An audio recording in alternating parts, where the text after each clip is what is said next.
नमस्कार दोस्तों, स्वागत है आप सभी का। दोस्तों, हम यहाँ पर पढ़ रहे हैं बाल विकास, जिसे हम कहते हैं चाइल्ड डेवलपमेंट। और ये टीईटी की जो विभिन्न परीक्षाएं होती हैं उनमें आपके पेपर नंबर फर्स्ट जो होता है उसकी तैयारी हम यहाँ पर कर रहे हैं। तो आज की हमारी दूसरी क्लास है जिसमें हमारा आज का टॉपिक है अधिगम। तो अगर आप भी कर रहे हैं टीईटी की तैयारी तो आप जुड़िए मेरे साथ, चैनल को कीजिए सब्सक्राइब और वीडियो पसंद आए तो वीडियो को कीजिए लाइक और शेयर। तो चलिए शुरू करते हैं आज की क्लास को। तो टॉपिक है यहाँ पर अधिगम। तो अधिगम के बारे में देखो, यहाँ पर एक चीज़ थोड़ा सा ध्यान रखो कि जो मैंने पॉइंट बना के लिखे हैं आपको ये तो देखना ही है, उसके अलावा जो मैं बोल रहा हूँ उसको थोड़ा सुनना है बस ध्यान से, क्योंकि ये आपके काम आएगा। और बाकी ये आपके नोट्स के तरह हैं, इनको आप नोट भी कर सकते हैं। तो अधिगम अर्थात सीखना एक मनोवैज्ञानिक प्रक्रिया है, ठीक है।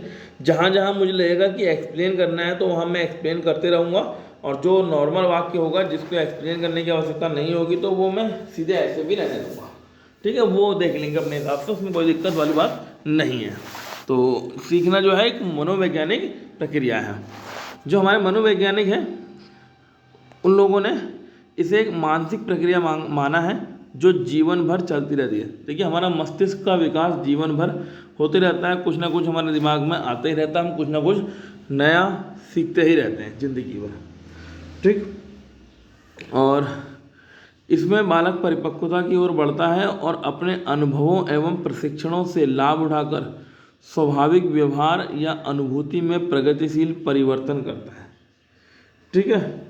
यही हमारा एक अधिगम है, इसको हम अधिगम कह सकते हैं। अगर नॉर्मल सी बात करें तो जो व्यवहार में हमारे परिवर्तन आता है उसे हम अधिगम कहते हैं, नॉर्मल सी बात अगर हम करें, ठीक है। तो ये जो हमारा व्यवहार में परिवर्तन है ये क्या है, अधिगम है। और अधिगम बहुत ज़रूरी है क्योंकि इसी के द्वारा जो बालक है, क्योंकि हम बच्चे के लिए पढ़ रहे हैं तो हम बात उसी करेंगे, इसके द्वारा बालक अपने आसपास में जो घटनाएं घटित हो रही हैं उन घटनाओं को समझ पाता है, थोड़ा सा उसमें विचार कर पाता है कि ये क्या चीज़ है, ठीक। तो ये है अधिगम, और ये हमेशा जीवन भर चलने वाली एक प्रक्रिया है, ठीक। अच्छा, अधिगम के बारे में अगर हम बात करें कि अधिगम क्या है और क्या नहीं है, कि बहुत कन्फ्यूजन हो जाता है कि ये चीज़ भी अधिगम है वो चीज़ भी अधिगम है। तो अधिगम क्या है और क्या नहीं है, अगर मैं इसके बारे में बात करूँ तो थोड़ा सा जो मैं बोलूँगा उसको ध्यान से सुन लेंगे, ठीक। अधिगम है क्या चीज़, तो हम जरा इसके बारे में थोड़ा सा समझ लेते हैं। अगर मैं बात करूं किसी विषय को रटकर याद कर लिया जाए तो क्या हम उसको अधिगम कहेंगे? अगर हमने कोई चीज़ रट ली है तो क्या वो अधिगम कहा जाएगा? तो वो नहीं कहा जाएगा अधिगम।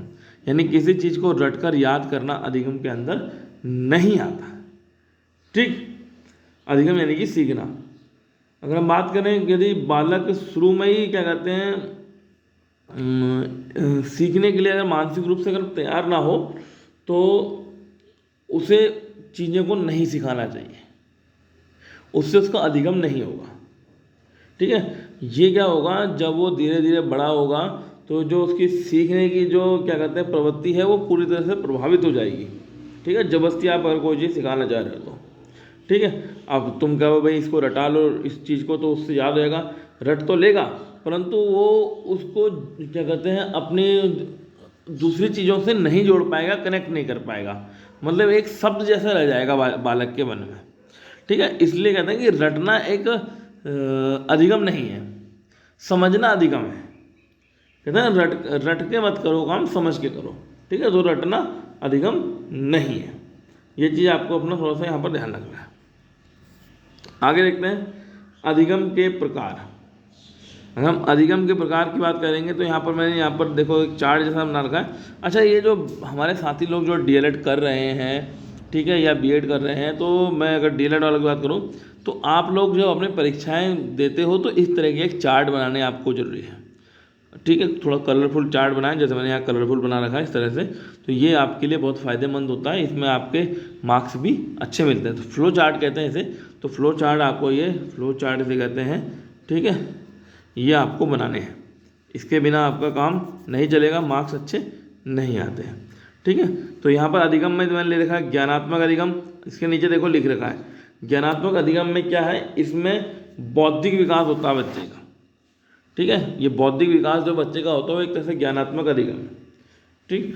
दूसरा यहाँ पर लिखा ना भावात्मक अधिगम, इसमें बच्चे का मनोभाव जो होते हैं, जो भाव होते हैं, उनका विकास होता है। ठीक है, मतलब इस तरह का विकास होगा तो हम उसे भावात्मक अधिगम कहेंगे। और जहाँ पर बच्चा कला या हस्तशिल्प में निपुण होता है तो वो क्रियात्मक अधिगम के अंतर्गत आता है। तो ज्ञानात्मक अधिगम में यहाँ पर हमारे पास 3 पॉइंट हैं। एक है प्रत्यक्षात्मक सीखना या अधिगम कहते हैं, दूसरा है प्रत्यात्मक सीखना, और तीसरा है साहचर्यात्मक सीखना। अगर हम बात करें प्रत्यक्षात्मक की, तो इसका मतलब होता है जब बच्चा किसी वस्तु को देखकर, सुनकर या स्पर्श करके ज्ञान प्राप्त करता है तो उसे हम इस प्रत्यक्षात्मक अधिगम की कैटेगरी में रखते हैं। ठीक है। अच्छा, मैंने क्या बोला आपसे, देखना, सुनना या स्पर्श करना। तो ये देखना, सुनना, स्पर्श करने वाली जो घटनाएं होती हैं ये बच्चे के साथ बिल्कुल छोटे में जब होता है, यानी कि शैशवावस्था, शिशु वाली जो अवस्था होती है तब होती हैं ऐसी घटनाएं। ठीक है। और बाल्यावस्था में भी इस तरह की घटनाएं कुछ देखी जा सकती हैं। अगर हम प्रत्यात्मक सीखने की बात करते हैं तो जब बच्चा थोड़ा सा नॉर्मली ज्ञान यानी कि साधारण ज्ञान या अनुभव प्राप्त कर लेता है तो वो तर्क और चिंतन करने लगता है, तर्क चिंतन करने लगता है। ठीक है। तो जब हम कोई चीज़ का तर्क और चिंतन करते हैं तो कुछ हम अमूर्त बातें सीख जाते हैं। मतलब मूर्त क्या हुआ, जैसे कोई सामने कोई वस्तु पड़ी है जिसको हम देख रहे हैं वो मूर्त है, और जिसके बारे में हम कल्पना कर रहे हैं कि ये ऐसा है वैसा है तो वो अमूर्त है। तो जब तर्क और चिंतन करते हैं तो अमूर्त चीज़ें भी सीख जाता है बच्चा। ठीक है। अगर हम तीसरे की बात करें, साहचर्यात्मक सीखना है, तो साहचर्यात्मक सीखने में क्या आता है, जब बच्चा अपने पुराने ज्ञान और अनुभव को किसी नए तथ्य से जोड़ता है। ठीक है। तो कि भाई मेरे साथ कभी ऐसा हुआ था, उस चीज़ से ये हुआ तो अब ऐसा होगा, तो वो सीखना जो होता है वो साहचर्यात्मक सीखने के अंतर्गत आता है। ठीक। और भावात्मक अधिगम में तो मैंने आपको बोल दिया, यहाँ पर बच्चे के मनोभाव से मतलब है। ठीक है। जैसे क्या कहते हैं, अगर बात करें, कोई बालक है किसी वस्तु को देख रहा है या किसी आवाज़ को सुन रहा है तो उसको क्या कहते हैं, उसमें थोड़ी सी को रुचि आ जाती है उस चीज़ से कि हाँ भी ये अच्छी आवाज़ लग रही है, या कोई रंग देख लिया उसने, रंग से आकर्षित होता है, तो उसमें जो मनोभाव उत्पन्न होते हैं उनसे जो सीखता है वो यहाँ पर भावात्मक अधिगम में आता है। अच्छा, क्रियात्मक अधिगम में कला और हस्तशिल्प लिखा है, इससे ही आपको काफ़ी हद तक समझ में आ जाएगा। तो अगर मैं बात करूँ अगर एक लैंग्वेज की, तो इस अधिगम प्रक्रिया में कला और हस्तशिल्प में निपुणता प्राप्त की जा सकती है। जैसे कोई संगीत है या नृत्य है या कोई ड्राइंग है, इस टाइप के जो आपके क्रियात्मक कौशल हैं ये सब क्या कहते हैं, ये इस क्रियात्मक अधिगम के अंतर्गत ही आते हैं। अच्छा, आगे बढ़ते हैं। विकास और अधिगम का संबंध। विकास और अधिगम का संबंध जो कि हमारा टॉपिक भी है, यहाँ पर मैंने थंबनेल में भी लिखा ही है। ठीक है। तो अधिगम की प्रक्रिया बालक के शारीरिक विकास के विभिन्न चरणों से प्रभावित होती है। देखो भाई, जैसे जैसे बालक का शरीर का विकास होगा उसका अधिगम भी होगा, सीखेगा भी। ठीक है। शारीरिक विकास के अनुसार ही बालक का मानसिक तथा संज्ञानात्मक विकास होता है। भाई जैसे जैसे शरीर बढ़ेगा, जैसे जैसे विकास होगा उसका मानसिक और संज्ञानात्मक विकास दोनों होगा। अब शारीरिक विकास की अवस्थाएं जो हमारे पास होती हैं, अगर बालकों की बात करी जाए, पढ़ने वाले बच्चों की, छोटे बच्चों की, तो शैशवावस्था, बाल्यावस्था और किशोरावस्था, 3 अवस्थाओं में हम बच्चों की पढ़ाई कराते हैं। ठीक है। हालांकि प्रौढ़ावस्था में भी आगे बड़ी बड़ी क्लास में पढ़ाई होती है, पर हम बेसिक अपनी बात कर रहे हैं एलिमेंट्री एजुकेशन में, तो वहाँ पर 3 अवस्थाओं में बच्चों की पढ़ाई कराते हैं। तो इन 3 अवस्थाओं को हम यहाँ पर जान लेते हैं, देखते हैं इसमें क्या है। अगर हम बात करें शैशवावस्था में अधिगम क्या है, तो देखो शैशवावस्था जन्म से लेकर 6 वर्ष तक की होती है। देखिए पॉइंट यहाँ मैंने बना रखे हैं, इन पॉइंट को आप देख लेंगे, समझ लेंगे। इस अवस्था में बच्चे का शारीरिक एवं मानसिक विकास तेजी से होता है। शैशवावस्था में बहुत तेजी से होता है मानसिक विकास और शारीरिक विकास। दूसरा, इस अवस्था में बच्चा देख या सुनकर सीख जाता है। तीसरा पॉइंट है, बच्चों में ध्यान, कल्पनाशीलता एवं संवेदना जैसी मानसिक क्रियाओं का विकास शैशवावस्था में होता है। तो देखिए शैशवावस्था कितनी महत्वपूर्ण है। अगला है शैशवावस्था में बच्चे बहुत जिज्ञासु होते हैं। बच्चे बहुत ज़्यादा जिज्ञासु होते हैं और बिल्कुल जो छोटे बच्चे होते हैं वो तो हर चीज़, कोई भी चीज़ को पकड़ाओ तो वो सीधे मुंह में डालते हैं उसको। उनको उस चीज़ के बारे में वो सोचते हैं कि हम इसको मुंह में खाएं या मुंह में डालें, उससे जानकारी मिलती है। ठीक है, तो जिज्ञासु होते हैं। और कुछ बच्चे क्या करते हैं, जैसे कोई खिलौना हो तो अगर उसके अंदर कोई आवाज़ आ रही हो तो उस खिलौने को ज़मीन में पटक देते हैं, तोड़ देते हैं कि इसके अंदर है क्या। तो ज़्यादा ही जिज्ञासा होती है उनके अंदर। ठीक, अगला है शैशवावस्था में बच्चे का विकास अनुसरण एवं सीखी हुई बातों को दोहराने से होता है।